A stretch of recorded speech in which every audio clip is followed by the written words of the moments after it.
இப்ப இன்னைக்கு தமிழ்நாட்டில் இருக்கிற நிலைமை தான் ஒரு 70 ஆண்டுகளுக்கு முன்பாக ஈழத்தில் தொடங்கியது.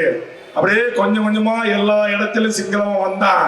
உனக்கு வேலை இல்லைன்னு சொன்னா, நீ அதிபர் ஆக முடியாதுன்னு சொன்ன, தமிழ் 2ஆம் பாடமொழியா தான் இருக்குன்னா, அரசு பதவிகளை உன்னை அமர்த்த மாட்டேன்னு சொன்ன, உன்னுடைய வீடு நிலங்களை கொஞ்சம் கொஞ்சமா பறிச்சா, உன்னுடைய முருகன் கோயில, உன்னுடைய மசூதியே, உன்னுடைய பள்ளி வாசல, உன்னுடைய சர்ச்சையே இடித்தான். எல்லாம் புத்த விவகார கட்டணா. கேட்பதற்கு அரசாங்கம் நாதி இல்லை, காவல்துறை தடுக்கவில்லை. அப்படி பார்த்து பார்த்து கண் முன்னால் தம் சொந்த உறவுகள் கொத்து கொத்தாக கொலை செய்யப்படுவதும், எங்கள் பெண்கள் பாலியல் வல்லூருக்கு உள்ளாக்கப்படுவதும், எங்கள் பெண்களின் மார்புகள் அறுத்து தமிழை சிக்கரி விற்கப்படும் என்று வீதியில் தொங்க விட்டார்.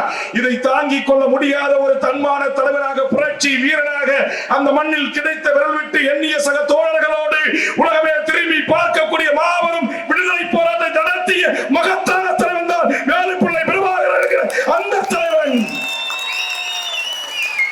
நான் ஒன்றிய அரசை, மாநில அரசை வேண்டுவதுதான், வேல்முருகனுக்கு வயது 85 கடந்து விட்டது.